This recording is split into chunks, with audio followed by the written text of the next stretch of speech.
이 시각 주요 뉴스입니다. 51일째 이어지던 대우조선해양 협력업체 파업이 노사 간 협상 타결로 종결됐습니다. 핵심 쟁점이던 손해배상 소송 등 민형사 문제는 나중에 논의하기로 했습니다. 코로나19가 다시 확산하면서 위중증 환자가 일주일 새 2배가 되고 숨진 환자도 55일 만에 가장 많았습니다. 코로나에 2번 이상 감염되는 재감염자도 최근 늘고 있는데 3명 중 1명은 소아 청소년인 것으로 조사됐습니다. 우크라이나의 곡물을 흑해로 수출하기 위한 우크라이나와 러시아, 유엔, 튀르키예 4자 협상이 최종 타결됐습니다. 세계 식량난에 숨통이 트일 거란 기대가 높아지고 있습니다. 오늘 밤부터 내일까지 전국에 장맛비가 내리겠습니다. 올여름 장마는 27일 이후 끝날 것으로 보이는데 이후에는 밤낮 없는 찜통더위와 열대야가 본격적으로 맹위를 떨칠 걸로 보입니다. 여러분 안녕하십니까? 굿모닝 YTN 1부 시작합니다. 51일 동안 이어진 대우조선해양 협력업체 파업이 노사가 극적으로 합의안을 도출하면서 끝났습니다. 노사 양측은 임금 인상과 고용 승계 문제에는 합의했지만 민형사상 책임 면책 문제에는 합의를 이루지 못했습니다. 박종혁 기자의 보도입니다. 대우조선해양 협력업체 노사는 크게 2가지 사항에 합의했습니다. 임금은 사측이 제시한 올해 4.5% 인상을 실시하기로 했습니다. 파업 기간 폐업으로 일자리를 잃은 조합원은 다른 업체로 고용을 승계하는 방향으로 정리했습니다. 다만 민형사상의 면책 문제와 관련해선 합의점을 찾지 못했습니다. 노사는 이 부분에 대해선 이후에 성실하게 협의하는 과제로 남겼다고 밝혔습니다. 이 사태가 엄중하기 때문에 이 사태를 해결해야 된다는 그런 판단으로 민형사 면책 관련해서는 남은 과제로 남겨놨다. 긴 시간만큼 노사 양측은 합의에 진통을 겪었습니다. 노조가 애초 요구했던 임금 인상은 30%, 노조는 5%로 양보한 안을 제시했다가 사측의 4.5% 제안을 받으면서 협상은 급물살을 탔습니다. 하지만 손해배상 문제와 파업 기간 일자리를 잃은 노조원의 고용 승계 문제가 막판 협상에 발목을 잡았습니다. 대화와 양보로 신뢰관계를 쌓았다는 노사 양측 관계자의 말처럼 진통 끝에 그리고 극적으로 타협점을 찾았습니다. 그동안 국민들의 지지와 걱정, 염려 덕분으로 이렇게 잠정 합의에 이르게 된 점을 보고드리고 다시 한번 머릿속에 감사를 드리겠습니다. 정말로 피를 말리는 상황이었습니다. 노사 양측은 이번 협상 타결을 계기로 노사 상생을 위해 노력하겠다고 다짐했습니다. 노사 상생 발전을 위한 각종 프로그램들을 많이 개발해서 대우조선 발전과 또한 조선 산업 발전을 위해서 더더욱 우리 대우조선 협력사가 앞장서서 일하겠다는. 노사가 극적으로 협상 타결을 이루면서 그동안 우려가 컸던 공권력 투입 등 파국으로 치닫는 상황은 막았습니다. YTN 박종혁입니다.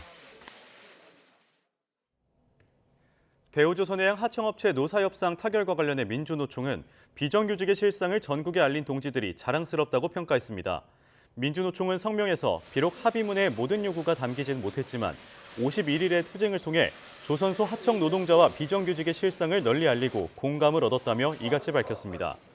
금속노조도 하청 노동자들이 파업을 통해 조선소 하청 노동의 실상을 전국에 알리는 사회적 승리를 거뒀다고 평가하면서 노동 조건을 바꾸기 위해 정부와 원하청 노사, 노동시민사회가 참여하는 범사회적 논의기구를 구성하자고 제안했습니다. 이렇게 대우조선 협력업체 노동자 파업이 마무리되면서 점거 농성을 하던 노동자들도 가족의 품으로 돌아갔습니다. 파국은 막았지만 노사 모두 상처만 남았습니다. 오태인 기자입니다. 배를 건조하는 도간의 1세제곱미터 공간에서 이른바 1인 감옥 투쟁을 벌이던 유채한 씨가 들것에 실려 나옵니다.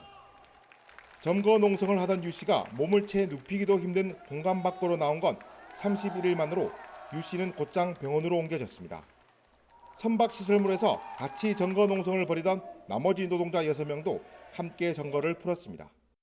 선박 안에 있는 우리 유채한 그리고 고공에 있는 동지들의 파업 투쟁을 완강하게 함께 해주신 우리 150명 파업조합원들에게 금속노조 위원장으로서 진심으로 감사를 드립니다. 그동안 협력업체 노사 협상이 길어지면서 조선소 조업은 중단됐고 피해액은 눈덩이처럼 불어났습니다. 여기에다 정부가 공권력 투입을 시사하면서 자칫 인명피해가 발생하는 것 아니냐는 우려를 낳았습니다. 다행히 노사가 극적으로 타협하면서 최악의 상황은 피했습니다. 하지만 고소와 고발은 물론 원청인 대우조선 노조와 갈등도 불거졌습니다. 또 파업 동안 파업에 참가한 노동자들이 일하던 회사가 폐업하면서 고용 승계 문제도 숙제로 남았습니다. 대우조선 해양을 약 51일째 이렇게 생산이 멈춰 있는 상태로 진행됐다는 점에서 먼저 국민과 종사하는 모든 우리 사원과 그리고 가족들 이렇게 신중하게 죄송하다는 말씀을 올리고요. 이번 파업 상태는 원청 업체는 물론 원청 노동자 또 협력업체 노사 모두에게 정신적, 육체적, 경제적으로 큰 상처를 냈습니다. 큰 상처를 아물게 하는 데는 노사가 약속한 것처럼 원청과 하청 또 노사 가릴 것 없이 상생의 길을 찾아야 할 것으로 보입니다. YTN 오태인입니다. 올여름 장마가 다음 주 수요일 27일 이후 끝날 거라는 전망이 나왔습니다. 이후에는 밤낮 없는 찜통더위와 열대야가 본격적으로 맹위를 떨칠 것으로 보입니다. 정혜윤 기자의 보도입니다. 장마가 막바지에 접어들었습니다.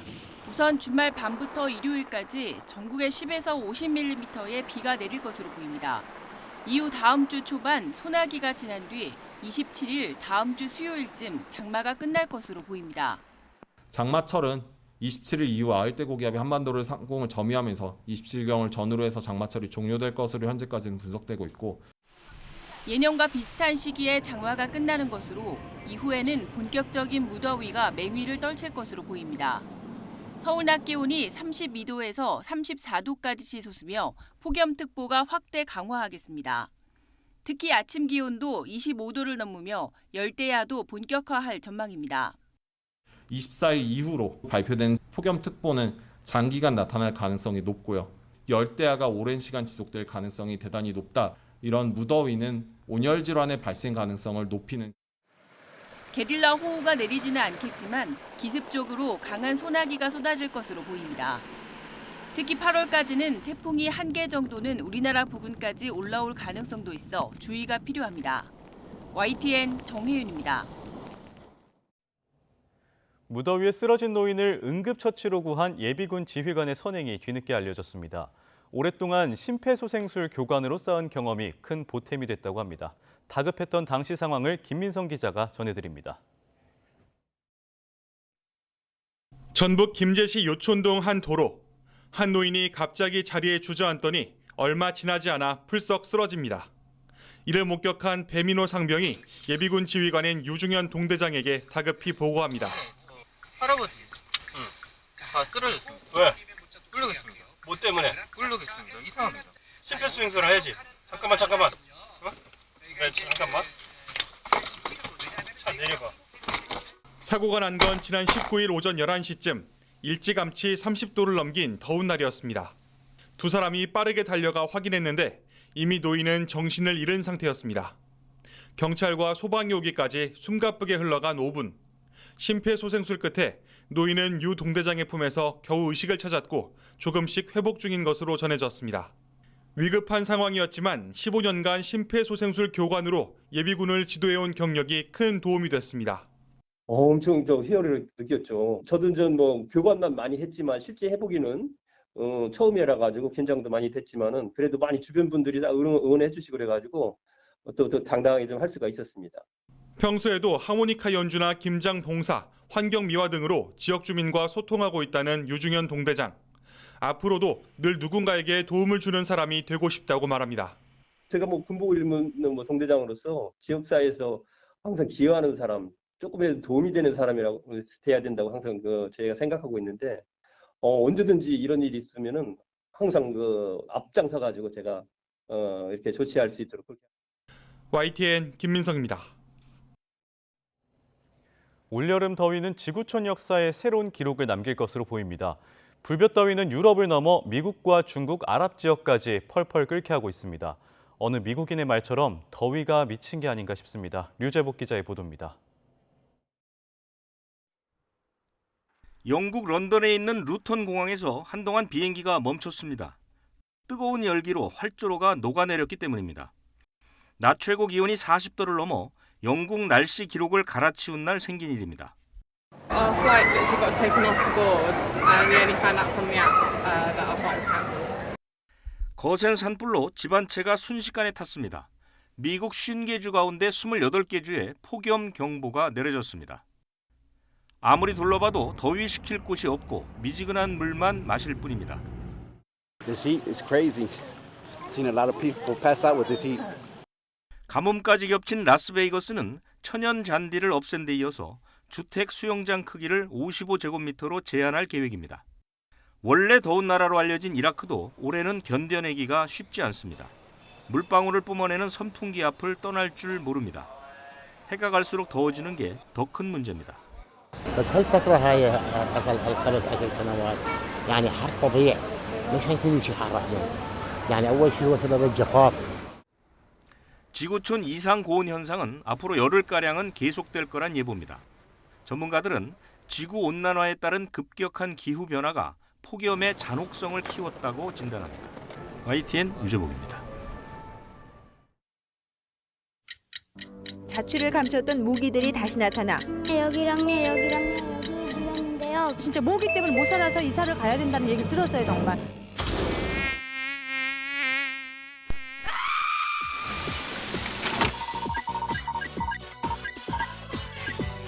야행성인 모기는 마치 빨대로 물을 빨아들이듯 피를 빨아먹습니다. 윙윙 소리에 시달리고 물린 자리가 가려워 밤새 잠을 못 이룰 수도 있습니다. 짱눈이 물렸지? 나 여기 물렸어요. 10분만 그냥 앉아있잖아요. 그만 4-5군데 물려있어. 못 살 정도야. 새벽 있을까 잡아야지. 다 잡혀있잖아. 해마다 7, 8월은 모기 발생이 가장 많은 달이지만 올해는 특히 극승을 부리고 있습니다. 공격 중지! 공격 중지! 모기의 활동이 왕성한 초저녁이나 새벽 시간에 수시로 살충제 스프레이 등을 분무하시는 게 가장 좋은 예방책입니다. 모기향을 피울 때도 불꽃을 잘 확인하고 받침대도 밟지 않도록 조심하라고 덧붙였습니다. 죽었어! 그러나 구석구석에 숨어있는 모기까지 잡아내기는 역부족입니다. 모기가 들끓는다는 주민들의 호소가 끊이지 않았습니다.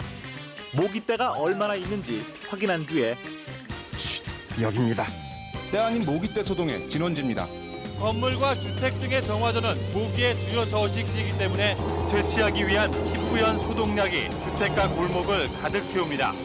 시민들은 야외에 나갈 경우 긴팔옷을 입을 것 등을 당부했습니다. 모기가 없어지기만을 바라고 있어요. 올여름에도 모기와의 쉽지 않은 전쟁이 시작됐습니다.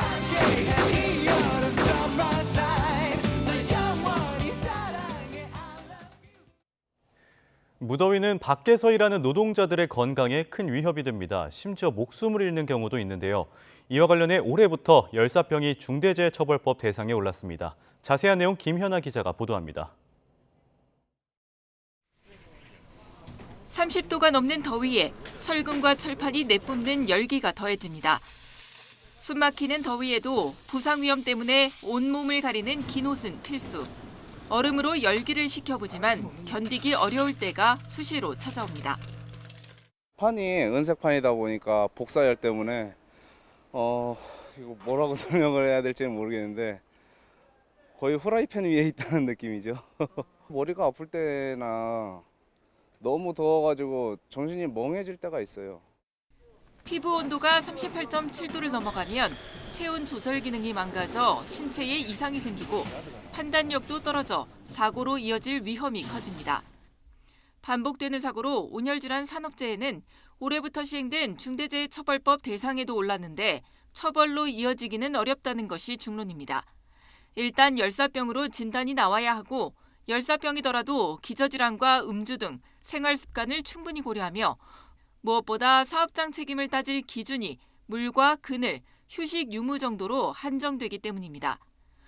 폭염 경보 기준인 35도 이상일 때 작업을 중단하라는 권고도 실제 위법 판단 대상은 아니고 심지어 폭염이 아니어도 위험할 수 있어서 날씨를 기준으로 삼기도 모호합니다. 계속 활동을 하시고 신체 부담은 계속 누적해서 증가하는 효과로 나타나기 때문에 선선하거나 시원한 날, 특히 이제 오전에도 산재가 신청하시고 발생된 경우가 왕왕 있습니다.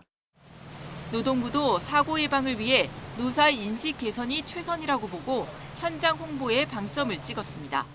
민간군과 힘든 작업이 있을 땐 휴식 시간을 더 줘라. 휴식 시간을 얼마를 더 줄 거냐.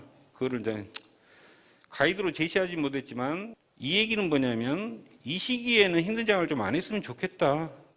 온열 질환은 전조 증상이 있고 점심 휴게 시간 이후 쓰러지는 경우가 많으니 현장 근로자들이 서로 살피고 이상하면 바로 조치하는 시스템을 갖춰야 합니다.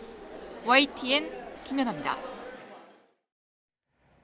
코로나19 재유행이 본격화한 가운데 어젯밤 9시까지 신규 확진자가 사흘째 6만 명대를 이어갔습니다. 환자 증가세가 이어지면서 면역 회피력이 큰 BA.2.75 변이가 지역사회를 중심으로 확산하며 우려가 커지고 있습니다. 김주환 기자입니다.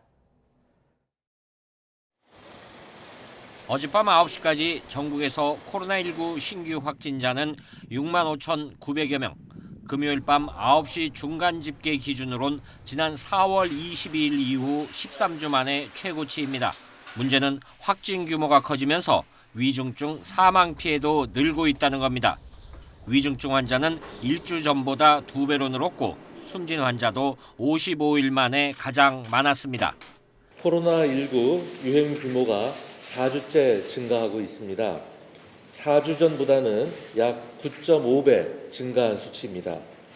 재원 중인 중환자 수도 이틀 연속 100명대를 나타냈습니다. 아직 의료 대응에는 여유가 있지만 문제는 전파력이 큰 오미크론 하이 변이의 확산세입니다. BA.2보다 35% 정도 빠르게 퍼지는 BA.5가 사실상 우세종이 된 데다 전파력이나 면역 회피력이 더 클 것으로 추정되는 BA.2.75 변이 감염자도 잇따르고 있기 때문입니다. 추가로 확인된 감염자는 인천에 사는 50대로 최근 해외 방문 이력은 없습니다. 지난 18일 증상이 나타나 다음 날 확진 판정을 받았는데 전파 가능 기간의 접촉자는 1명으로 조사됐습니다. 이 50대 환자 역시 앞선 감염자들처럼 백신 3차 접종 완료자로 증상은 가벼운 것으로 파악됐습니다. 지난 14일 첫 확진 사례 확인 이후 BA.2.75 감염자가 모두 3명으로 는 건데 서로 역학적 관련성은 없었습니다. BA.2.75의 경우에는 이미 지역사회에서 감염이 확인된 바 있어서 지역사회를 중심으로 서서히 감염이 확산되고 있다고 보고 있는 중입니다. 정부는 BA.2.75 변이가 광범위한 증가 속도로 보이진 않지만 국내 점유율이 계속 올라갈 가능성이 있는 만큼 관련 추이를 예의 주시하기로 했습니다. YTN 김주환입니다. 코로나19에 다시 감염된 사람 3명 중 1명은 18살 미만 청소년과 어린이인 걸로 나타났습니다. 질병관리청 자료를 보면 지난 10일 기준 코로나19 누적 확진자 1,830만 명 가운데 0.42%인 77,092명이 재감염자인 것으로 집계됐습니다. 3번 걸린 3차 감염자는 108명이었습니다. 전체 재감염자의 33.2%인 25,620명이 18살 미만 청소년과 어린이였고 특히 3차 감염자는 절반에 가까운 51명이 18살 미만이었습니다. 정부가 코로나19 재확산에 따라 해열 진통제 등 감기약 수급 관리를 강화하기로 했습니다. 중앙재난안전대책본부는 식품의약품안전처와 함께 해열 진통제 등 감기약의 최근 수급 현황 등을 분석한 결과 지금은 생산과 수입량이 일정 수준 유지되고 있고 확진자 증가 추세를 고려할 때 필요한 수준의 의약품 공급이 가능하다고 밝혔습니다. 다만 감기약 특정 품목이나 일부 지역과 약국에서의 수급 불안정은 발생할 수 있을 것이라고 내다봤습니다. 해외 유입 확진자 증가에 따라 방역당국이 다음 주 월요일인 25일부터 입국자 관리를 강화합니다. 중앙방역대책본부는 모레부터 지금까지는 입국 뒤 3일 안에 받아야 했던 PCR 검사를 입국 1일 차인 당일에 받도록 했습니다. 또 입국자는 PCR 검사 결과가 음성으로 확인되기 전까지 자택에서 대기해야 합니다. 평행선을 달리던 21대 국회 후반기 원구성 협상이 53일 만에 타결됐습니다. 과방위원장과 행안위원장 이렇게 두 자리가 막판까지 쟁점이 됐는데 마침내 여야가 1년씩 번갈아 맞는 것으로 절충점을 찾았습니다. 엄윤지 기자가 보도합니다. 전반기 임기가 끝나고 지난 5월 30일부터 공전을 거듭했던 국회가 정상 가동에 들어갔습니다. 공백 사태 53일 만에 후반기 원구성 협상이 마무리된 겁니다. 의석수 비율에 따라 전체 18개 상임위 가운데 국민의힘은 7곳, 민주당은 11곳의 위원장을 맡습니다. 법률안이 본회의를 통과하기 전 최종 관문 역할을 하는 법제사법위원회의 수장 자리는 여당에 주어졌습니다. 대통령 비서실을 관장하는 운영위는 물론 예산과 재정, 통화정책 등을 논의할 기획재정위도 여당 몫으로 정해졌습니다. 외교안보 부처를 관장하는 외교통일위, 국방위, 정보위도 마찬가지입니다. 국가 운영의 중추 기능을 다룰 상임위의 주도권을 여당이 잡도록 한 겁니다.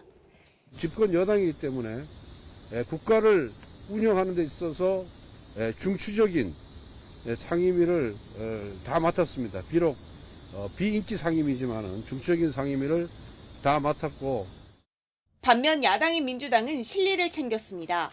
지역구 예산 확보와 기업 유치 등에 유리한 것으로 알려져 전통적으로 인기가 있는 상임위를 대거 가져갔습니다. 국토교통위와 산업통상자원 중소벤처기업위 위원장을 확보한 게 대표적입니다. 농어촌 지역구 의원들이 상대적으로 선호하는 농림축산해양수산위와 함께 예산결산특별위원회도 민주당 몫으로 결정됐습니다. 경찰국 신설과 방송정책 문제 등이 걸려 있어 마지막까지 뜨거운 감자였던 행안위와 가방위는 여야가 한 발씩 물러섰습니다. 행안위원장은 국민의힘이, 과방위원장은 민주당이 각각 먼저 1년을 맡은 뒤 맞바꾸기로 한 겁니다. 사실상 임기 쪼개기라는 지적도 나오고 있습니다. 방송 장악과 관련된 우려가 현실적으로 높기 때문에 과학기술방송정보통신위원회를 저희가 우선적으로 좀 선택을 해야 한다는 생각을 좀 가졌고요. 그래야 현재 방송통신위원회와 같이 중립적인 어떤 그런 이 국가 기관이 그런 정책 외풍에 흔들리지 않고. 우여곡절 끝에 후반기 국회는 문을 열었습니다. 하지만 정치적 이해관계 때문에 2달 가까이 국회 공백 사태를 초래하고도 월급은 꼬박꼬박 받았다는 비판까지는 피하기 어려워 보입니다. YTN 엄윤주입니다. 여야는 검찰 수사권 조정 입법 후속 조치를 논의할 사법개혁 특위 구성과 함께 법제사법위원회 권한 조정 문제 등을 다룰 정치개혁 특위 구성에도 합의했습니다. 국민의힘과 더불어민주당은 원구성 협상 과정에서 이견이 컸던 사법개혁 특위의 이름을 형사사법체계개혁특별위원회로 바꾸고 민주당이 위원장을 맡도록 했습니다. 특위위원은 여야 의원 6명씩 같은 숫자로 구성합니다. 여야는 이와 함께 법사위 권한 축소와 국회의장단 선출 규정, 상임위원장 배분 방식, 국회의 예산결산 심사 기능 강화, 연동형 비례대표제와 교육감 선출 방법 개선 등을 논의할 정치개혁특별위원회도 설치하기로 했습니다. 정치개혁특위 위원장은 민주당이 맡고 특위 활동 기한은 내년 4월 30일로 정했습니다. 여야는 연금개혁특별위원회를 설치하는 데도 합의했습니다. 연금개혁특위는 국민의힘과 더불어민주당 각각 6명에 비교섭단체 1명을 합쳐 13명으로 구성하고 위원장은 국민의힘이 맡기로 했습니다. 여야는 여기서 연금 재정 안정과 노후소득 보장을 위한 4대 공적연금, 기초연금 개혁 방안을 집중적으로 논의할 방침입니다. 연금개혁 특위 활동 기한 또한 내년 4월 30일까지입니다. 감사원은 2015년 경기도 성남시 백현동 아파트 개발은 민간 사업자에게 3,142억 원의 이익을 몰아준 사업이라고 밝혔습니다. 감사원은 백현동 개발 특혜 의혹과 관련한 감사에서 이같이 결론을 내린 뒤 감사 결과를 공개했습니다. 이에 대해 더불어민주당 이재명 의원 측은 박근혜 정부가 요구한 것을 들어준 것이라고 반박했습니다. 이 의원 측은 어제 오후 입장문을 내고 성남시가 정부의 요청을 이행한 것을 특혜라고 한다면 백현동 용도 변경을 요구하고 관철한 박근혜 정부는 특혜 강요죄에 해당한다며 이같이 밝혔습니다. 일본이 올해 방위백서에서 급변하는 안보 환경 속에 한일 협력의 중요성을 강조했습니다. 협력을 말하면서도 독도가 일본 고유의 영토라는 억지 주장을 18년째 이어갔습니다. 도쿄에서 이경화 특파원이 보도합니다.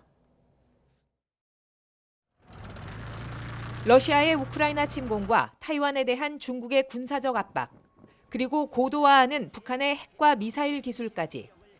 일본은 올해 방위백서에서 한일 양국을 둘러싼 안보 환경이 한층 엄중하고 복잡해지고 있다고 평가했습니다. 이런 상황 속에 양국의 연계는 점점 중요해지고 있다는 내용을 새로 추가했습니다. 하지만 독도에 대해서는 일본 고유 영토라는 주장을 벌써 18년째 이어가고 있습니다. 우리 해군의 독도 주변 군사훈련 등을 문제로 꼽으며 협력이 훼손되지 않도록 한국 측에 적절한 대응을 요구하고 있다고 기술했습니다.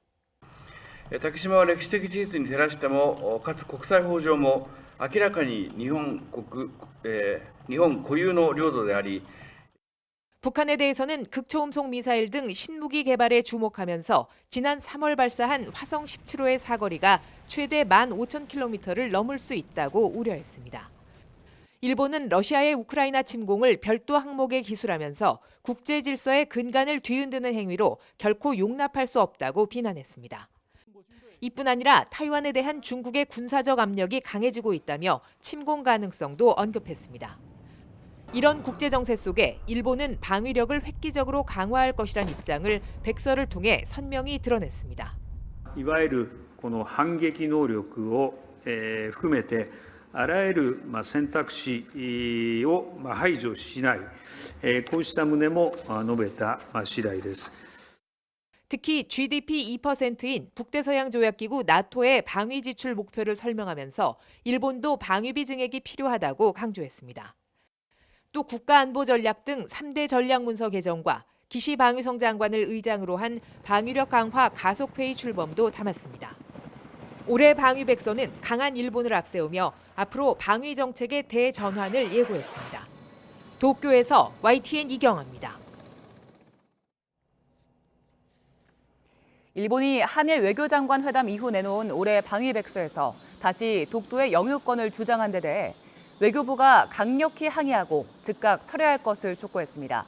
서민정 외교부 아시아태평양국 국장대리는 어제 오전 서울 외교부 청사로 하야시 마코토 주한 일본 대사관 총괄 공사대리를 불러 정부의 이런 입장을 전달했습니다. 국방부도 주한 일본 국방무관을 불러 항의했습니다. 김상진 국제정책관은 주한 일본 국방무관인 나카시마 타카오 해상자위대 방위주재관을 국방부로 불러 즉각적인 시정과 향후 이런 행위를 중단할 것을 엄중히 촉구했습니다. 국방부가 한미 군사동맹을 발전시키기 위해 상당 기간 취소하거나 축소해온 연합연습과 훈련을 정상화할 계획입니다. 국방부는 이종섭 장관이 어제 윤석열 대통령에게 이런 내용이 담긴 업무 보고를 진행했다고 밝혔습니다. 군 당국은 2018년 6월 이후 중단됐던 한미연합 항모 강습단 훈련, 연합 상륙 훈련과 같은 연대급 이상 야외 기동 훈련을 재개할 방침입니다. 북한 외무성 산하 인사가 다음 달 우리나라와 미국이 진행할 연합훈련에 강한 경계감을 드러내며 미국과 추종 세력들은 심대한 안보 불안에 직면하게 될 것이라고 위협했습니다. 북한 외무성은 군축 및 평화연구소 최진 부소장이 APTN 평양 대리사무소 기자들과 한 인터뷰를 홈페이지에 올렸습니다. 폴란드가 우리 군의 K2 흑표전차 180대와 FA-50 경공격기 48대 등을 살 계획이라고 밝혔습니다. 마리우시 부아슈차크 폴란드 국방부 장관은 주간지 CAC와의 인터뷰에서 이같이 말했습니다. 부아슈차크 장관은 전차와 경공격기 외에 곡사포도 구매할 거라고 덧붙였습니다. 중국 난징의 한 사원에서 일본군 A급 전범의 위패를 봉안해오다가 뒤늦게 발각됐습니다. 이곳 난징은 1937년 중일전쟁 당시 일본군이 대학살을 자행했던 곳이라 중국 사회가 발칵 뒤집혔습니다. 베이징에서 강정규 특파원입니다. 1937년 중국을 침략한 일본군은 파죽지세로 당시의 수도 난징을 점령합니다. 이후 중국군 잔당을 소탕한다는 명목으로 무고한 민간인들을 학살했습니다. 무려 30만 명이 희생된 반인륜적 전쟁 범죄의 원흉들이 난징의 한 사원에 모셔져 있었습니다. 난징 공략의 총사령관이었던 A급 전범 마스이 이완해를 비롯한 4명의 위패가 발견된 겁니다. 중국 사회는 발칵 뒤집혔습니다. 在中国供奉日本战犯这种事情是不可思议的事情，难以置信。这你妈什么货色？咱们中国人有这种人真丢人，不是一般的丢人，数典忘祖的败类。 전범들의 위패는 우아핑이란 이름의 기부자가 봉안한 걸로 알려졌습니다. 하지만 그가 누구인지 어떤 의도로 이런 일을 벌였는지는 베일에 쌓여 있습니다. 중국 당국은 민족 감정을 해치는 행위를 끝까지 파헤치겠다며 조사에 착수했습니다. 올해는 중일전쟁 발발 85주년으로 애국주의 선전선동이 여느 때보다 활발합니다. 특히 자국에 대한 미국의 견제와 압박에 일본이 적극적으로 동참해온 만큼 반일 감정은 더욱 거세질 전망입니다. 베이징에서 YTN 강정규입니다. 우크라이나 곡물을 흑해를 통해 다시 수출할 수 있게 됐습니다. 세계 식량난에 숨통이 트일 것이란 기대가 높아지고 있습니다. 이종수 기자입니다. 우크라이나의 곡물을 흑해로 수출하기 위한 우크라이나와 러시아, 유엔, 튀르키예 4자 협상이 최종 타결됐습니다. 이에 따라 협상 대표들이 협상안에 서명했습니다. And it will help stabilize global food prices, which were already at record levels even before the war, a true nightmare for developing countries. 우크라이나는 세계 최대 밀 생산국. 하지만 지난 2월 러시아의 침공 이후 흑해를 통한 수출길이 막혔었습니다. 이번 협상 타결로 우크라이나가 곡물을, 러시아는 곡물과 비료를 흑해 항로로 수출할 수 있게 됐습니다. 수출 가능한 곡물의 양은 한 달에 500만 톤 정도로 유엔은 예상했습니다. 우크라이나에서는 오데사를 비롯한 3개 항구에서 곡물을 선적할 수 있습니다. 유엔, 우크라이나, 러시아, 튀르키예는 이스탄불에 공동조정센터를 운영하고 우크라이나로 향하는 선박에 무기가 실리지 않았는지를 감독하기로 했습니다. 공동조정센터는 곡물 수출 과정 전반도 관리하게 됩니다. 우크라이나와 러시아는 침공이 시작된 후 5개월 만에 처음으로 이번에 합의에 이르렀습니다. 이번 합의는 120일 동안 유효하고 갱신 가능하며 전쟁이 끝나게 될 때까지 지속될 가능성이 크다고 유엔 관계자는 설명했습니다. YTN 이종수입니다. 러시아의 우크라이나 침공으로 일어난 에너지 대란으로 전 세계가 중병을 앓고 있습니다. 이 같은 에너지 위기 상황이 향후 탄소 중립을 막는 장애물이 될지 아니면 오히려 촉진제가 될지 지구촌이 갈림길에 서 있습니다. 임수근 기자입니다. 전 유럽을 뜨겁게 달구는 폭염으로 포르투갈과 스페인에서만 1,500여 명이 이미 숨졌습니다. 지난 19일 섭씨 40도를 기록한 영국은 물론 폭염과는 인연이 먼 북유럽 덴마크도 7월 최고 기온이 35.9도를 나타내 81년 만에 기록을 갈아치웠습니다. 연구자들은 유례없는 이상고온 현상의 원인을 기후변화에서 찾고 있습니다. And I do too, that we are in a climate emergency and that it's a situation that will only worsen as we continue our reliance on fossil fuels for energy. 러시아의 가스 공급 감축으로 에너지 부족 사태를 막고 있는 유럽연합. 이스라엘과 이집트, 아제르바이잔과 가스 공급 확대에 긴급 합의는 했지만 이참에 내년 봄까지 가스 사용량을 15% 줄일 것을 권고하고 나섰습니다. We have to reduce our gas consumption. I know this is a big ask for the whole of the European Union, but it is necessary to protect us. 러시아산 가스 공급이 60%나 줄어든 독일도 화석연료 탈피를 강조하고 있습니다. 독일 총리는 전 세계적 폭염과 산불, 홍수 사태가 지구온도 상승을 1.5도 이하로 막아야 하는 강의성을 보여준다며 지금이 오히려 적기라고 강조했습니다. Bis 2045 wollen wir eines der ersten klimaneutralen Industrieländer werden. Putins brutaler Angriffskrieg gegen die Ukraine, sein Einsatz von Energie als Waffe, die rasant steigenden Energiepreise, all das bestärkt uns nur in diesem Ziel. 문제는 러시아발 에너지 대란으로 석탄과 가스 등 화석연료 르네상스가 당장 우려된다는 점입니다. 독일과 프랑스에서는 예비 전력으로 남겨뒀던 석탄 화력을 재가동해야 한다는 주장이 나오고 있고 독일 야권조차 원전 가동을 연장하라고 요구하고 있습니다. 우크라이나 침공으로 촉발된 에너지 대란이 오히려 각국의 탄소 중립 움직임을 빠르게 할지 관심이 집중되고 있습니다. YTN 임수근입니다. 최근 도로교통법 개정 이후 교차로 우회전 방법이 여전히 혼란스럽다는 지적에 대해 경찰은 보행자 유무가 핵심적인 판단 기준이라고 거듭 강조했습니다. 경찰청은 설명 자료를 통해 보행자가 횡단보도를 건너고 있거나 건너려고 하는 경우에는 일시 정지했다가 우회전하고 그렇지 않을 때는 서행하면서 우회전할 수 있다고 밝혔습니다.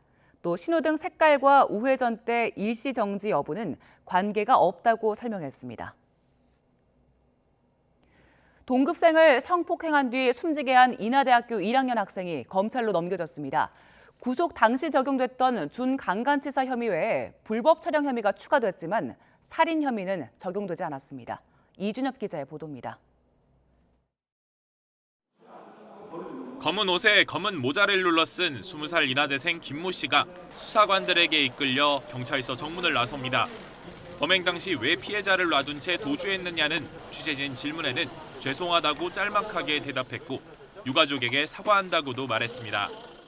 현장에서 구호 조치 안 하고 왜 도주하셨습니까? 죄송합니다. 유가족에게 하실 말씀 없으세요? 피해자분과 피해자 유족분한테 진심으로 죄송합니다. 김 씨는 지난 15일 새벽 인하대 단과대 건물 3층에서 동급생을 성폭행하고 추락해 숨지게 한 혐의를 받습니다.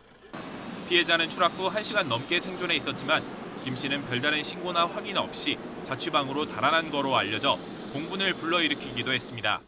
경찰은 피해자 김모 씨를 준강간치사와 성폭력 처벌법상 카메라 등 이용 촬영 혐의로 검찰에 송치했습니다. 처음 구속 당시 혐의 외에 불법 촬영 혐의가 추가된 겁니다. 경찰은 김 씨가 범행 현장에 놓고 간 휴대전화에서 당시 상황이 담긴 동영상 파일을 발견했는데 화면이 제대로 찍혔는지와 상관없이 촬영하려는 의도가 있었다고 판단했습니다. 다만 추락한 피해자를 놔둔 채 도주한 데 대해 미필적 고의나 부작위에 의한 살인 혐의가 적용될 수 있다는 전망이 나오기도 했지만 경찰은 혐의 적용이 어렵다고 판단했습니다. 살릴 수 있었는데 일부러 그러지 않았다는 혐의가 적용되려면 생존 여부를 알고 있어야 하는데 김 씨는 피해자가 추락한 뒤 확인 없이 곧장 도주했다고 진술했기 때문입니다. 피해자가 살아있음을 알고도 그 자리를 떠났다는 게 명확하게 밝혀지면 부작위에 의한 살인죄는 성립될 수 있는데 그 부분에 대한 수사가 필요한 거죠.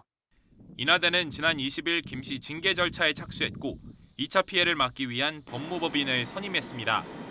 경찰은 피해자 유족에 대한 심리 지원 등 피해자 보호를 빈틈없이 이어갈 예정이라며 2차 피해나 명예훼손 우려가 있는 신상털이 등을 자제해달라고 당부했습니다. YTN 이준엽입니다. 신생아들을 학대하고 두개골 골절상을 입혀 의식불명에 빠뜨린 간호사에게 실형이 선고됐습니다.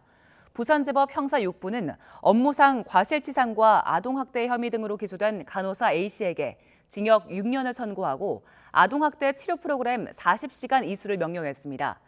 A씨는 2019년 10월 부산 동래구의 한 병원 신생아실에서 태어난 지 5일 된 아영이의 머리에 강한 충격을 줘서 두개골 골절상을 입히고 다른 신생아들도 한 손으로 들어 올리는 등 학대한 혐의로 기소됐습니다. 가상화폐 테라 루나 관련 수사에 착수한 검찰이 사흘 연속 가상화폐 거래소를 압수수색했습니다. 검찰은 특히 권도영 대표가 만든 국내 페이퍼 컴퍼니의 자금 흐름에 주목하고 있습니다. YTN 취재 결과 이 회사가 테라 직원 일부에게 급여를 줬다는 증언도 새롭게 나왔습니다. 강민경 기자의 단독 보도입니다.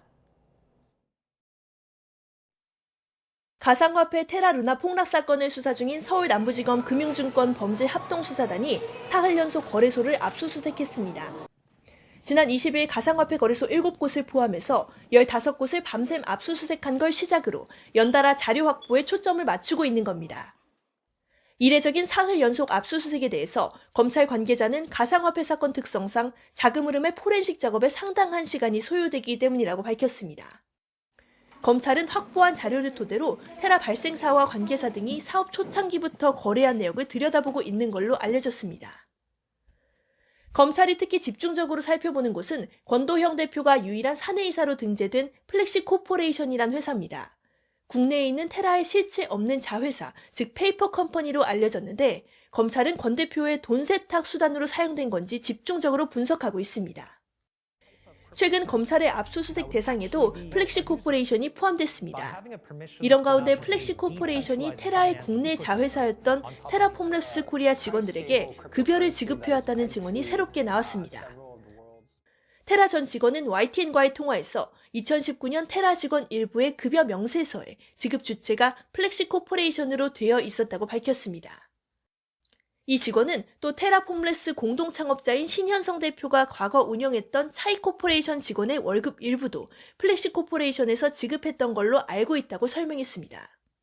검찰은 플렉시 코퍼레이션과 차이코퍼레이션 등에서 확보한 자료를 기반으로 본격적인 자금 흐름 분석 과정에 착수했습니다.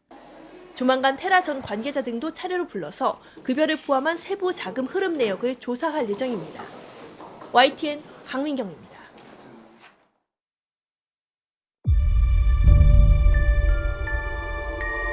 직장 생활을 해서는 집도 못 사고 결혼도 못 할 것 같다. 돈이 복사가 되네? 이 돈이 내 돈이 맞나? 휴지 조각 수준 99% 넘게 폭락. 모두 사라진 겁니다. 이 지갑들에 연결된 지갑이 테라의 지갑이었던 거죠.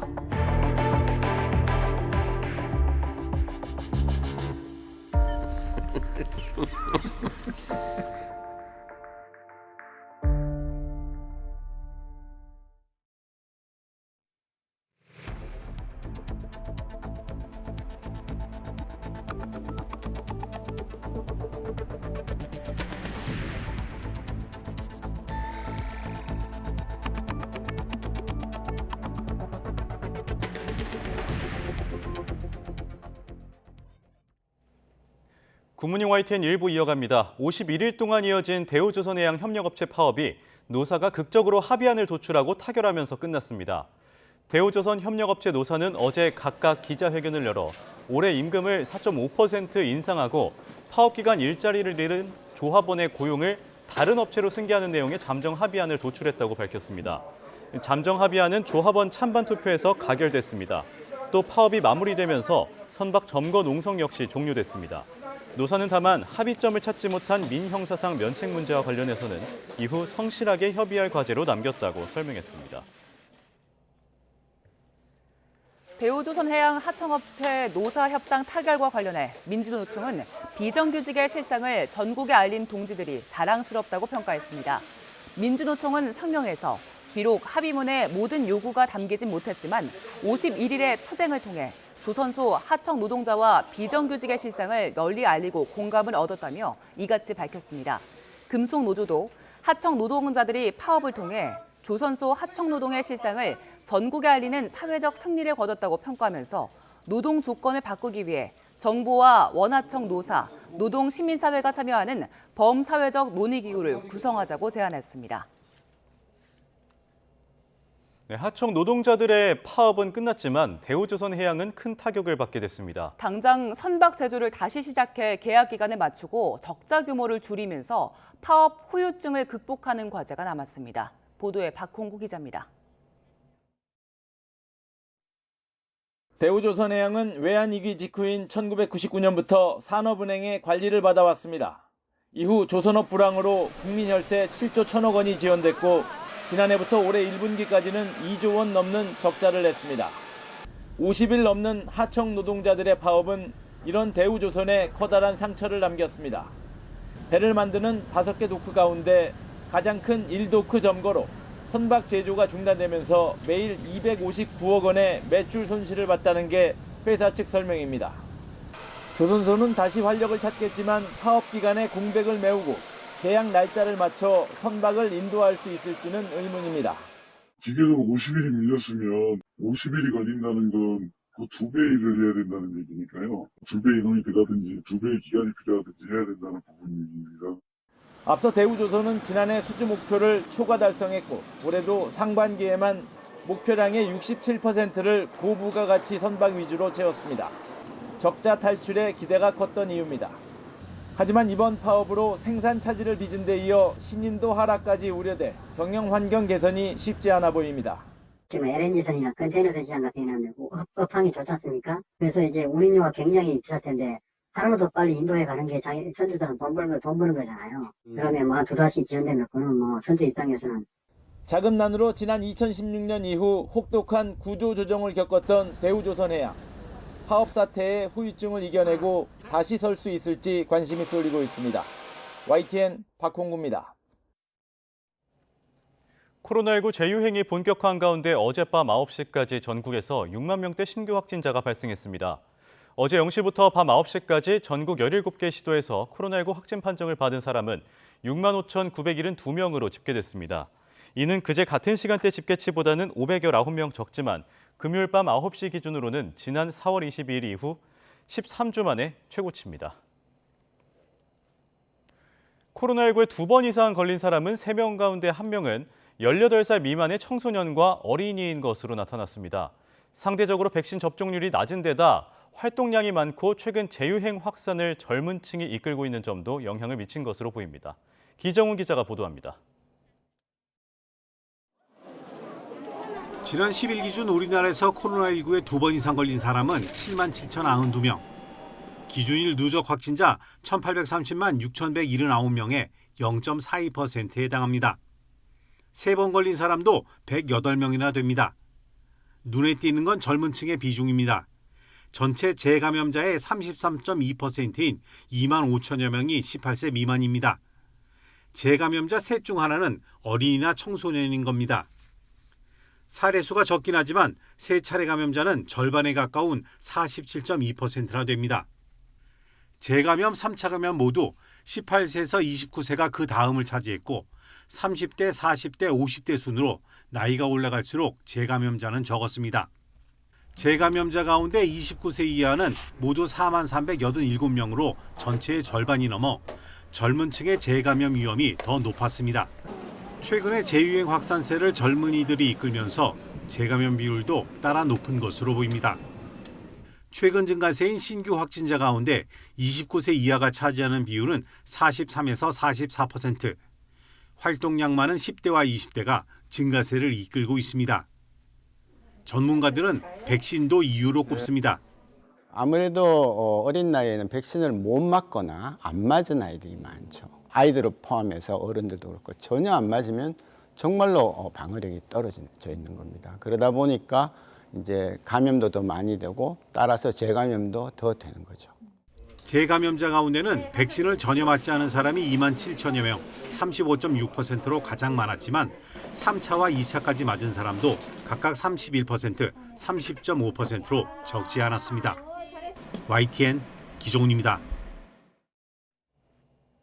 코로나19 확산이 빨라지면서 일부에서 진단키트와 감기약이 품귀 현상을 보이고 있습니다. 정부는 감기약과 진단키트의 수급 관리를 강화하고 임시선별 검사소를 다시 운영하는 등 재유행을 선제적으로 대비하기로 했습니다. 김연아 기자가 보도합니다. 코로나19 재유행으로 자가진단키트와 일부 감기약 등 기본 방역 물품이 다시 품귀 조짐입니다. 주문을 하고 싶어도 보이질 않아서 주문을 못 하고 있어요. 그러면 제일 최근에 들어왔던 게 언제 정도였어요? 한 일주일 된 것 같아요. 그때 몇 개 정도 들어왔어요? 5개. 다만 올 초 유행 때와는 달리 온라인 구매에는 문제가 없어서 전체 공급량 부족보다는 급할 때 근처에서 바로 구할 수 없다는 게 문제입니다. 정부는 이에 따라 우선 진단키트를 전국 모든 편의점에서 판매할 수 있도록 허용하고 해열 진통제 등 감기약은 생산 지원과 함께 수급 상황을 상시 점검합니다. 선호도나 유통 과정에 따라 특정 품목이나 일부 지역에서 일시적 품절 등의 문제가 발생할 가능성이 있습니다. 이런 점을 고려하여 식약처에서 생산과 판매, 재고 현황 등을 면밀히 모니터링하기로 하였습니다. 주말과 야간 검사를 위한 임시 선별 검사소도 단계적으로 다시 운영하고 음압 격리병상 가산 수가를 최고 108만 원까지 파격적으로 개선했습니다. 이미 지난 20일 1,400여 개 병상에 재가동 행정명령을 내렸지만 지금까지 겨우 4개만 늘자 인센티브 적용 시점을 앞당긴 겁니다. 또 백신 4차 접종에 방역 역량을 집중하면서 접종 이상 반응 경험자와 유가족을 위한 심리상담 서비스를 병행하고 화장시설은 237곳을 개보수하거나 증설합니다. 휴가철 방역도 강화하는데 해수욕장은 혼잡도 정보를 실시간 제공하고 여객선과 터미널, 휴양마을 등은 현장 점검에 나섭니다. 월요일부터는 해외 입국자의 경우 입국 하루 안에 PCR 검사를 받아야 합니다. YTN 김연아입니다. 코로나19 확진으로 격리 중인 조 바이든 미국 대통령이 집무실에서 일하는 사진을 이틀째 올리며 건강에 큰 문제가 없음을 알렸습니다. 백악관은 공식 트위터 계정에 바이든 대통령이 검은 마스크를 쓰고 통화 중인 사진을 올리며 국가안보팀과 통화하며 직무를 이어갔다고 밝혔습니다. 바이든 대통령 주치의인 케빈 오코너 박사도 출입 기자들에게 보낸 서한을 통해 대통령 증상이 호전되고 있으며 전날 밤 해열제 복용 뒤 정상 체온을 유지하고 있다고 설명했습니다. 태국에서 원숭이 두창 감염자가 처음 확인됐습니다. 태국 질병통제국은 푸켓의 한 리조트에 머문 나이지리아 출신 여행객인 27살 남성이 원숭이 두창 확진 판정을 받았다고 밝혔습니다. 해당 여행객은 약 일주일간 고열과 기침, 인후통 등의 증상을 보였고 발진과 병변이 생식기 주변에서 시작돼 얼굴과 몸으로 퍼졌다고 일간 방콕 포스트가 전했습니다.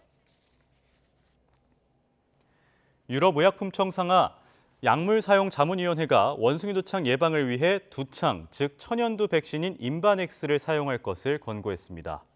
임바넥스는 덴마크 생명공학업체 바바리안 노르딕 제품으로 EU 내에서는 2013년 천연두 예방용으로 승인받았습니다.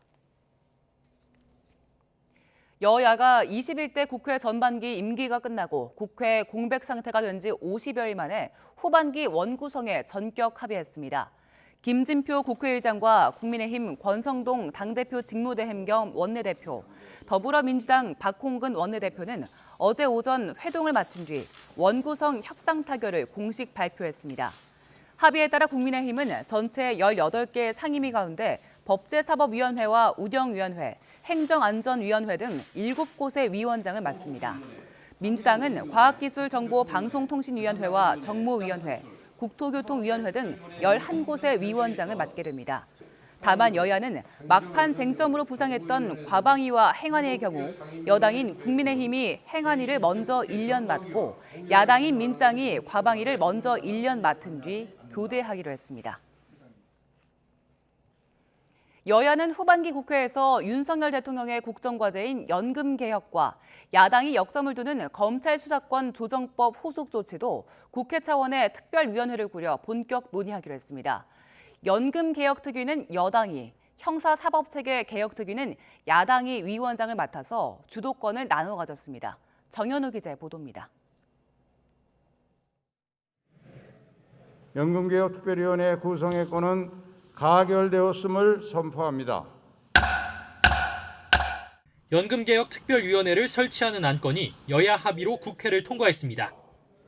여당인 국민의힘이 위원장을 맡고 여야 각각 6명씩의 비교섭단체 1명 등 13명으로 구성됩니다. 고령화와 함께 고갈돼가는 연금 재정의 안정과 4대 공적연금의 개혁 방안 등을 집중적으로 논의하게 됩니다. 윤석열 정부 국정과제인 연금 개혁과 관련해 지난 정부에서 중단됐던 논의를 국회 차원에서 되살려야 한다는 여당과 문재인 정부 이를 회피하고 국회에 던져놨습니다. 앞으로 30년, 또 40년, 50년 후에도 재정이 고갈되지 않고 튼튼한 그런 연금 제도를 고안하고 전반적인 노후소득 보장체계 개편이 필요하다는 야당의 공감대가 형성되면서 합의를 이뤄냈습니다. 공적연금하고 그다음에 기초연금 이런 이제 연금 전체를 놓고 노후소득에 대한 어떤 보장 체계를 어떻게 바꿔나갈 것인지에 대해서 여야 합의로 정리하기로 했기 때문에 앞으로 이제 각기 전문가들도 아마 그 자문을 구하게 돼야 될 거고. 이른바 검수완박법과 맞물려 최대 쟁점이던 사법개혁특위는 형사사법체계 개혁특위로 이름을 바꿔 출범합니다. 위원장은 민주당이 맡되 여야 각각 6명씩 동수로 꾸려져 내년 1월까지 활동합니다. 축소되는 검찰 수사 권한을 나눠 맡을 중대범죄수사청 등 대안기관 신설을 비롯한 후속 조치 논의에 나설 예정입니다. 후반기 국회에서 여당은 국정과제인 연금개혁 논의를, 야당은 핵심 입법인 수사권 개혁 논의를 주도할 수 있게 됐습니다. 하지만 여야 합의로 법안을 처리하기로 한 만큼 쟁점마다 어느 정도 협치가 이뤄질지는 지켜볼 일입니다. YTN 정현우입니다. 경찰이 여름 휴가철을 맞아 대대적인 음주 단속에 들어갔습니다. 짧은 시간이었지만 고가의 외제차 운전자부터 오토바이 운전자까지 잇따라 적발됐습니다. 정인용 기자가 단속 현장에 다녀왔습니다.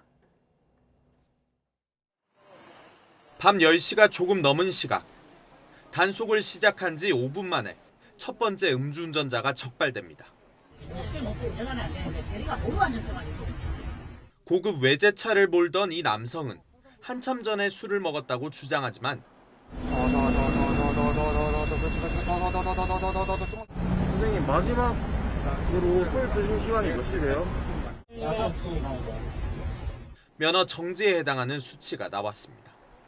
와인 2잔만 마셨다는 여성과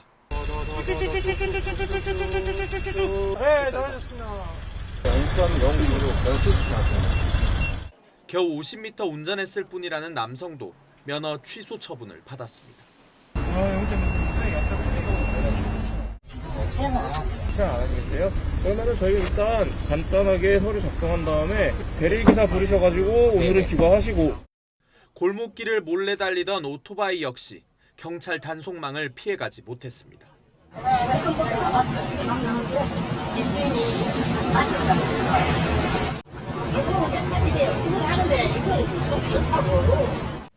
코로나19로 인한 사회적 거리두기 해제 이후 휴가철에 음주운전이 증가할 것으로 예상되어 일정한 장소 없이 수시로 불시에 음주 단속을 하게 되었습니다. 해마다 7월 하순부터 8월 하순까지 휴가철엔 이전 한 달에 비해 음주 사고가 소폭 증가하는 것으로 나타났습니다. 경찰은 다음 달까지 자동차뿐 아니라 이륜차와 전동 킥보드 등 개인형 이동장치에 대해서도 음주운전 집중 단속에 나설 방침입니다. YTN 정인용입니다. 서울 지하철 8호선 별내선 연장 공사 현장에서 노동자들이 호흡 곤란 증세를 보여 경찰이 가스 누출 등 원인 조사에 나섰습니다. 서울 강동소방서와 강동경찰서는 어제 오후 3시 반쯤 서울 암사동 별내선 공사 현장에서 작업하던 노동자들이 쓰러졌다는 신고를 받고 출동해 노동자 6명을 지하에서 구조해 병원으로 옮겼습니다. 어제 낮 12시 반쯤 인천 수산동에 있는 골목에서 1톤 화물차가 주차된 차량과 전신주를 잇따라 들이받았습니다. 이 사고로 트럭 운전자 60대 남성이 숨졌고 전신주와 주차된 차량 5대가 파손됐습니다. 어제 오후 5시 반쯤 경남 합천군 야로면에 있는 교차로에서 승합차 한 대와 SUV 차량 2대가 잇따라 부딪혔습니다. 이 사고로 승합차에 타고 있던 64살 김모 씨 등 3명이 중상을 입어 인근 병원으로 옮겨졌습니다. 인하대학교에서 동급생을 성폭행한 뒤 추락해 숨지게 한 혐의로 구속된 1학년생이 검찰에 넘겨졌습니다. 인천 미추홀경찰서는 어제 아침 20살 김모 씨를 준강간치사와 성폭력 처벌법상 카메라 등 이용 촬영 혐의로 검찰에 송치했습니다. 김 씨는 경찰서를 나서며 피해자와 유족에게 할 말이 없느냐는 취재진의 질문에 죄송하다고 대답했습니다. 지난 2019년 산부인과 신생아실에 있던 아이가 태어난 지 닷새 만에 두개골이 골절돼 의식불명에 빠진 사건 기억하는 분들 계실 겁니다. 아동학대와 업무상 과실치상 혐의로 구속 기소된 가해 간호사에게 1심 법원이 징역 6년을 선고했습니다. 차상은 기자입니다. 지난 2019년 10월 부산의 한 신생아실에 있던 아영이는 태어난 지 닷새 만에 의식불명에 빠져 대학병원으로 급히 이송됐습니다. 8.5cm 길이의 두개골 골절상을 입은 상태였습니다. 병원 CCTV에는 간호사가 신생아를 한 손으로 거꾸로 들어올리고 던지듯이 내려놓는 학대 장면들이 찍혀 있었습니다. 아동학대와 업무상 과실치상 혐의 등으로 구속 기소된 간호사 A씨에게 1심 재판부는 징역 6년을 선고했습니다. 재판부는 상습적인 학대가 확인됐고 아이를 떨어뜨리는 것 외에는 두개골 골절에 다른 원인이 있다고 보기 어렵다며 아이를 다치게 하지 않았다는 간호사의 주장을 받아들이지 않았습니다. 설마 강제로 애를 던지지는 않았을 거라고 저는 그렇게 생각하고 있지만 분명히 학대하는 과정에서 한 손으로 들어올리는 학대 과정에서 아이를 낙상하게 아닌가. 그게 틀림없다 저는 생각하고 있습니다. 재판부는 함께 기소된 간호조무사에게는 징역형의 집행유예를, 관리 책임자인 병원장에게는 벌금 3천만 원을 선고했습니다. 재판이 길어지면서 사건 이후 1심 판결이 나오기까지는 2년 9개월이 걸렸습니다. 간호사 A씨가 아동학대 혐의는 인정했지만 업무상 과실치상 혐의를 부인해왔기 때문입니다. 사건 이후 아영이는 지금까지 단 한 차례도 의식을 회복하지 못하고 있습니다. 인공호흡기에 의지해 마치 잠든 모습으로 지내고 있는데 가족들의 돌봄 덕분에 몸은 크게 자랐습니다. 하지만 뇌세포가 거의 다 사라진 상태여서 상황이 호전되는 것을 의학적으로 기대하기는 힘든 상태입니다. 마지막 MRI 촬영 결과를 제가 들을 때 앞으로는 좀 마음의 준비를 하라 하고 최종적으로 들었습니다. 가해자의 사과조차 없는 상황 속에 아영이와 가족들의 힘겨운 시간이 계속되고 있습니다. YTN 차상입니다. 우크라이나의 곡물을 흑해를 통해 수출하기 위한 우크라이나와 러시아, 유엔, 튀르키예의 4자 협상이 현지 시각 22일 최종 타결됐습니다. 협상 참가 대표단은 튀르키예 이스탄불에서 유엔이 제안한 흑해를 통한 곡물 수출 협상안에 서명했습니다. 이에 따라 우크라이나 곡물이 흑해 항로를 통해 세계 시장에 수출을 재개할 수 있게 됐습니다. 우크라이나는 세계 최대 밀 생산국이지만 러시아의 침공 이후 흑해를 통한 수출길이 막히며 세계 식량난이 심각해졌습니다. 정부가 후반기 한미연합훈련에서는 야외 기동 훈련을 재개하겠다고 밝혔습니다. 이와 별도로 북한이 실질적인 비핵화를 수용할 경우 제시할 담대한 계획에 대북 경제협력과 더불어 안전보장 방안까지 담겠다고 설명했습니다. 한현희 기자가 보도합니다. 올 후반기 한미연합연습부터 야외 기동훈련이 재개됩니다. 지난 2018년 6월 싱가포르 북미 정상회담 이후 중단되거나 축소됐던 한미연합훈련이 부활하는 겁니다. 연합연습의 이름은 을지 프리덤 실드, 을지 자유의 방패로 변경됐습니다. 2017년을 끝으로 중단된 을지 프리덤 가디언의 명칭을 되살려 한미동맹의 전통을 계승하고 실드, 즉 방패라는 단어로 강력한 대북 억제력과 방어적 차원에서 실시되는 연합연습의 정당성을 강조하는 의미를 담았습니다. 날로 고도화하는 북한의 핵 미사일 위협에 대응하는 한국형 삼축체계 확충에도 속도를 낸다는 계획입니다.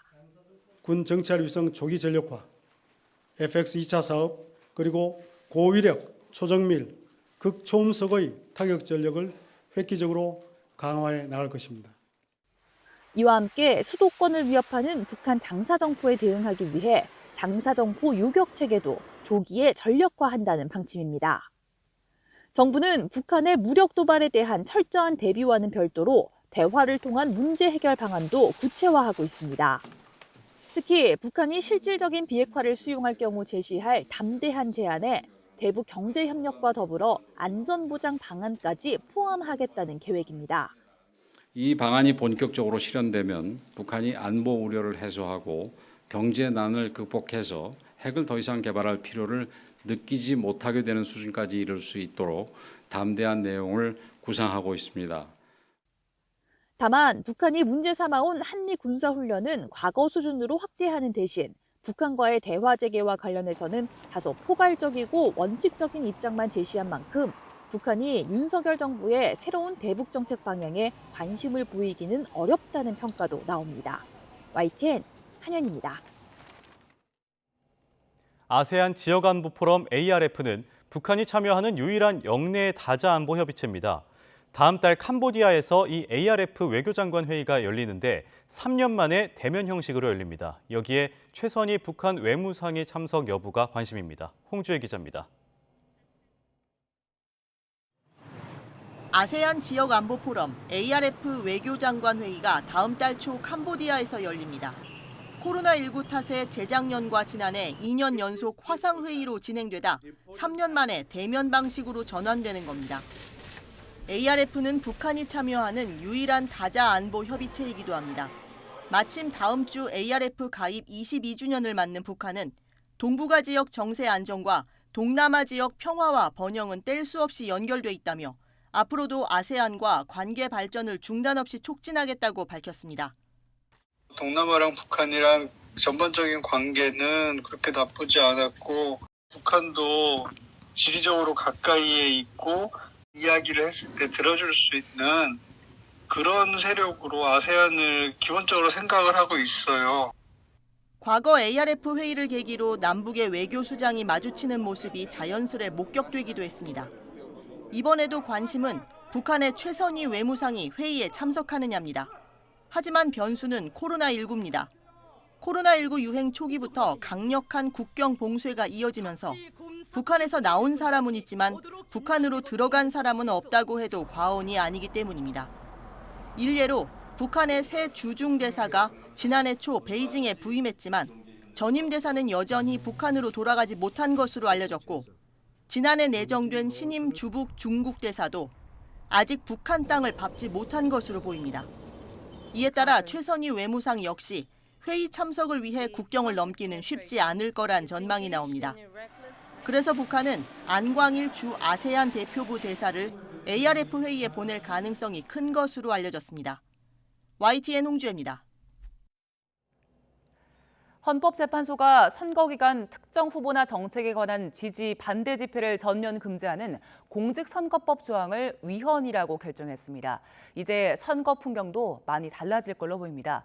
정치적 표현의 자유를 과도하게 제한해선 안 된다는 취지인데 달라지는 점들은 무엇인지 나혜인 기자가 정리했습니다.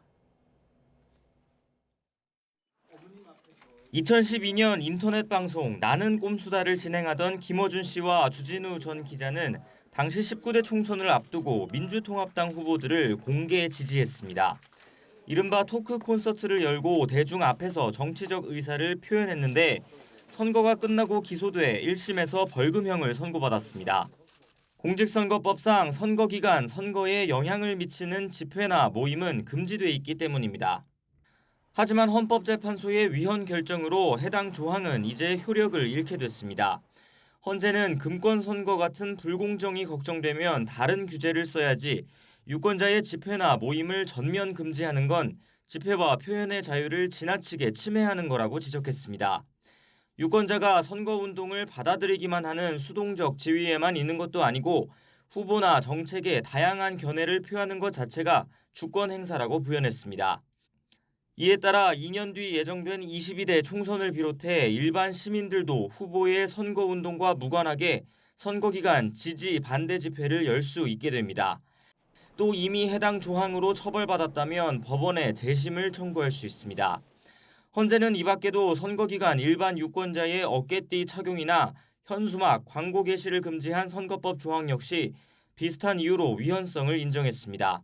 다만 바로 무효로 하면 혼선이 생길 수 있다며 내년 7월까지 국회에 법 개정을 주문했습니다. 유권자들의 표현의 자유를 억압하던 대표적인 독소 조항을 불렸던 조항들이고 문제가 있었다는 것을 헌법재판소가 확인해 주었다는 점에서 제대로 선거법을 바꿔야 할 것입니다. 다만 헌재는 향후회나 종친회, 동창회 같은 친목 모임은 선거에 영향을 미칠 목적이라면 지금처럼 금지하는 게 맞는다고 판단했습니다. 선거운동할 때 확성장치를 쓰는 것도 소음 피해를 규제할 공익이 인정된다며 계속 제한해야 한다고 했습니다. YTN 나인입니다. 최근 아베 신조 전 일본 총리를 살해한 저격범이 종교 때문에 가정이 망가진 게 화가 나서 범행했다고 진술하면서 논란이 됐었죠. 국내에서도 종교로 인한 가정 불화로 40대 남편이 부인을 숨지게 한 사건이 발생했습니다. 이런 강력 범죄가 이어지자 종교 피해 대처 전문가들이 기자회견을 열어 일부 종교의 특정 교리나 문화에 문제가 있다며 개선을 촉구했습니다. 황윤태 기자의 보도입니다. 선거 유세 중이던 아베 신조 전 일본 총리를 저격한 40대 남성은 범행 동기로 종교를 지목했습니다. 모친이 통일교에 빠져 파산했다고 생각해왔는데 아베 전 총리가 연설 영상을 보낸 걸 보고 화가 나 범행을 저질렀다는 겁니다. 特定の団体に恨みがあり、安倍元首相がこれとつながりがあると思い込んで犯行に及んだ旨、本人が供述しておりますが、以下詳細については差し控えさせていただきます。 가족 내 종교 갈등이 범죄로 이어진 사건은 일본만의 얘기가 아닙니다. 지난달 전북 정읍에서는 49살 노모 씨가 부인과 처남댁에게 흉기를 휘둘러 숨지게 하는 사건이 발생했습니다. 노 씨는 부인과 딸이 특정 종교단체에 다닌 뒤부터 이혼과 관계 단절을 요구하고 있다며 4차례 상담도 받은 것으로 드러났습니다. 남자관계면 이혼을 할까 그런 생각을 했는데 이제 는 이혼 사유가 안 되거든요. 일단 종교 신앙생활을 해도 집에는 와야 될 거 아니냐. 그러나 이후에도 부인이 거듭 이혼을 요구하자 결국 화를 참지 못했습니다. 어떻게 하면 회복할 수 있을까?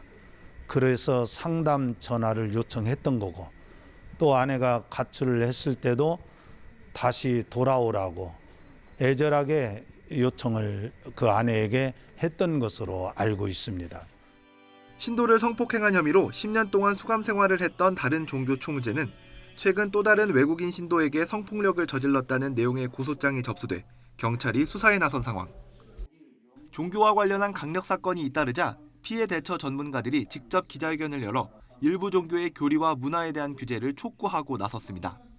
대한민국은 가정 파괴와 국가의 재난으로 이어지는 사이비 종교 집단의 전매 특화인 사기 포기를 규제하고 금지하는 규제책과 처벌법의 제정이 시급합니다. 借金までさせて献金させる、そういう活動をしていることを私どもは反社会的な活動であるというふうに呼んでいます。 최근 법원에서도 일부 종교의 포교 방법이 문제가 있다고 지적하는 판결을 내놓기도 했습니다. 기자회견에서 언급된 종교단체들은 대부분 의혹을 부인했습니다. 통일교 측은 신도 개인의 의지로 종교 행위가 이뤄진다며 아베 총리 저격범의 주장에 어폐가 있다고 주장했습니다. 정읍 살인사건과 관련된 종교단체는 개인 사정을 알긴 어렵다면서도 여러 원인이 얽혀 발생한 문제로 안다고 설명했습니다. 총재의 성폭력 사건이 불거진 종교단체도 경찰 수사가 끝날 때까지 억측을 삼가달라는 입장을 내놨습니다. 종교활동을 둘러싼 가족 간 갈등이 강력범죄로 이어지는 사례가 잇따르는 가운데 종교의 자유를 어디까지 인정해야 하는지에 대한 논쟁도 한동안 이어질 전망입니다. YTN 황윤태입니다. 바닷속에 버려진 폐어구에 걸려 해양 생물들이 죽어가는 걸 유령어업이라고 합니다. 해마다 폐어구를 수거하고 있지만 워낙 발생량이 많아서 해양 생태계 파괴가 심각한 상황입니다. 송세혁 기자가 취재했습니다. 강원도 양양 남해안 앞 수심 30m 바닷속. 바위 틈 곳곳에 녹슨 통발과 찢어진 어망들이 뒤엉켜 있습니다. 통발 안에는 노래미가 꼼짝없이 갇힌 채 죽어가고 있습니다. 또 다른 통발. 잠수부가 그물을 잘라내자 문어가 간신히 빠져나와 달아납니다. 이렇게 버려진 폐어구에 걸려 해양 생물들이 죽는 이른바 유령어업으로 인한 피해 규모는 한 해 3,700억 원으로 추산됩니다. 바다에 방치된 폐어구는 선박, 추진기 등에 감겨 사고를 유발하기도 합니다. 폐어구나 어망 같은 경우는 물살에 의해서 그게 올라올 수가 있기 때문에 거기에 걸릴 수가 있어요. 중장비가 어선마다 가득 실린 통발과 그물 등 폐어구를 항구에 내립니다. 어민들이 조업까지 중단한 채 어장에서 직접 폐어구를 수거한 겁니다. 양양 지역 어선 24척이 이번에 수거한 폐어구들입니다. 이틀 동안 수거한 양만 25톤에 이릅니다. 우리 중앙에서도 매년 침적 서기를 수거하지만은 이거를 예산을 주지 않으면은 우리 어민들의 피해가 너무 크니까 오늘 이 행사를 가져서 해마다 버려지는 폐어구 등 해양 쓰레기는 5만 톤. 하지만 수거량은 3만 톤에 불과해 바닷속 폐어구는 계속 쌓여만 가고 있습니다. 수거도 중요하지만 소유자를 표시하는 어구 실명제의 실효성을 높이는 등 어구 불법 사용과 무단 투기를 줄일 수 있는 대책도 시급해 보입니다. YTN 송세혁입니다. 결혼을 준비하는 예비 신혼부부와 결혼 관련 업체들이 함께 모이는 박람회가 처음으로 열렸습니다. 혼인율이 줄고 또 코로나19까지 겹치면서 그동안 침체됐던 결혼 관련 업체가 되살아나는 계기가 될 걸로 보입니다. 이윤재 기자의 보도입니다. 전통 한복을 발전시켜 만든 웨딩드레스. 공모전에서 선발된 작품으로 보통 웨딩드레스에서는 볼 수 없는 전통의 멋이 담겼습니다. 내년 결혼을 앞둔 예비 부부가 꿈같은 신혼여행을 그리며 전시장 곳곳을 둘러보고 상담을 합니다. 대구시가 주최한 대한민국 웨딩 문화 산업전이 처음으로 열렸습니다. 밖에서 막 여러 군데 돌아다니면서 안 봐도 되고 여기 와서 한 번에 다 알아볼 수 있으니까 그게 제일 좋고요. 그리고 생각보다 부담스럽게 해주지 않으셔가지고 너무 좋습니다. 결혼 준비를 하는 예비 부부는 물론이고 결혼 관련 업계도 반색합니다. 상품 홍보 등에만 집중하는 민간 행사와 달리 관련 산업 사이에 연결고리를 찾고 협업할 수 있는 계기가 만들어졌다는 겁니다. 이런 자리를 빌어서 이제 동종업체뿐만 아니라 웨딩이란 하나의 큰 카테고리 안에 서로 MOU하고 힘을 모으는 그런 장이 마련되기를 간절히 바랍니다. 행사를 준비한 대구시와 디자인정책연구원 역시 가라앉은 지역 결혼 관련 업계가 다시 힘을 얻고 또 해외로 진출할 기회가 될 거로 기대합니다. 웨딩 산업 전체의 홍보, 활성화, 그리고 지금 현재 지역에 그 많은 웨딩 인프라를 그 K 웨딩 그리고 글로벌 웨딩으로 나갈 수 있는 그런 계기를 관련 업체와 기관 80여 곳이 참여한 이번 전시회는 오는 24일까지 계속됩니다. YTN 이윤재입니다. 코로나 때문에 지난 2년 넘게 어려움을 겪었던 어린이 공연도 활기를 되찾고 있습니다. 이제 여름방학인데 방학을 맞아서 가족들과 함께 볼 만한 공연을 신웅진 기자가 소개합니다.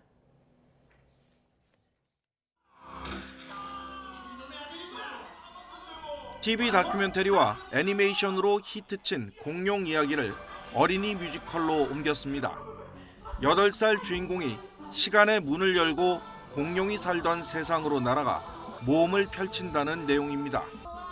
초등학생 이하의 어린이들을 위한 작품으로 배우들과 함께 외치는 주문 등 참여를 유도하는 갖가지 구성으로 몰입도를 높였습니다. 재밌었어요. 전마기가 아빠 찾을 수 있어서 저도 기분이 좋았어요. 조금 더 큰 아이들을 위한 콘서트도 있습니다. 범 내려온다로 잘 알려진 밴드 이날치가 수군가 이야기 속 동물 캐릭터와 어우러지는 공연을 펼칩니다. 예술가들의 상상력을 토대로 출연자와 관객의 관계를 새롭게 설정한다는 세종문화회관 싱크넥스트 22 프로그램의 일환입니다. 관객과 좀 더 흥겹게 소통할 수 있도록 1층은 스탠딩 객석으로 꾸몄습니다. 별주부, 토끼, 호랑이, 독수리, 용왕 뭐 이런 동물들이 많이 등장을 하니까요. 그 어린이 여러분들도 함께 와서 즐기실 수 있는 공연이 될 것 같습니다. 시원한 수궁으로 놀러 오세요. 우리나라 비언어극의 대표 주자인 난타입니다. 97년 초연 이래 1,400만 명의 국내외 관객들에게 사랑을 받아온 이 공연의 여름 특별 고객은 바로 엄마. 이 시대 대한민국의 엄마들을 추앙한다는 엄마의 해방일지 이벤트로 가족과 함께 오면 입장료는 단돈 1,000원입니다. 난타는 오는 10월부터 가족극 전문 극장인 미국 브로드웨이 뉴 빅토리 시어터 무대에도 다시 오릅니다. YTN 신웅진입니다. 네, 스포츠 소식입니다. 남자 펜싱 사브르 대표팀이 세계선수권 단체전 4회 연속 우승을 달성했습니다. 오상욱과 김정환, 구본길, 김준호는 이집트 카이로에서 열린 세계선수권 결승전에서 헝가리를 45대 37로 꺾고 정상에 올랐습니다. 여자 에페 대표팀도 이탈리아를 꺾고 사상 첫 금메달을 획득했습니다. 송세라는 개인전에 이어 단체전까지 한국 여자 펜싱 최초로 2관왕을 달성했습니다. 자랑스러운 우리 선수들 중 김정환 선수의 소감을 들어보겠습니다. 경기를 멋지게 풀어줘갖고 저희가 이렇게 4연패를 달성하게 되는데 정말 동료들이나 코치 선생님들께 감사하다는 말씀을 전하고 싶고 앞으로도 이 기세를 계속 이어받아서 5연패에 도전하도록 하겠습니다. 올스타 휴식기 짧은 숨고르기를 했던 프로야구가 후반기 순위 싸움을 시작했습니다. 선두 SSG와 키움, LG의 3강 구도 속에 치열한 중위권 싸움이 예상됩니다. 보도에 이지은 기자입니다. 전반기 프로야구는 SSG와 키움, LG의 3강 체제로 마무리됐습니다. 단 한 번도 선두를 내주지 않고 독주를 이어간 SSG. 평균 자책점 1점대의 원투펀치 김광현과 폰트가 20승을 합작한 데 이어 복귀를 앞둔 잠수함 투수 박종훈과 새 외국인 투수 숀 모리만도까지 더 강력한 투수진을 꾸리게 됐습니다. 걱정했던 수비 부분이 상당히 많이 개선됐다. SSG가 1위를 달릴 수 있는 밑바탕이 됐다. 최고의 밑바탕은 선발 투수지만요. 선발 투수가 워낙 2위 키움을 바짝 뒤쫓는 LG는 출루머신 홍창기와 옆구리 부상으로 빠졌던 가르시아가 합류해 타선에 힘을 보탤 예정입니다. 중위권 싸움은 한 치 앞을 내다보기 어렵습니다. 디펜딩 챔피언 KT는 홈런 1위 박병호와 복귀를 앞둔 강백호를 중심으로 반등을 노리고 5위 기아는 다음 달 초로 예상되는 소크라테스의 복귀를 기다립니다. 올해를 끝으로 2대5를 떠나보내야 하는 롯데도 가을 야구 진출이 간절한 상황. 7위로 처진 두산은 아예 지난해 정규 시즌 MVP 미란다와 결별하는 강수를 뒀고 창단 후 첫 11연패 수렁에 빠진 삼성은 돌아오는 간판 스타 구자욱과 김지찬에 기대를 걸고 있습니다. 전반기에 못 뛰었던 거를 두 배로 더 열심히 뛴다는 생각으로 경기에 임하고 개인적인 성적보다는 팀 성적을 올리는데 가장 중점을 두고 부상에서 복귀하는 선수들과 새로운 얼굴들까지 한여름 프로야구가 다시 뜨거운 순위 경쟁에 돌입합니다. YTN 이지은입니다.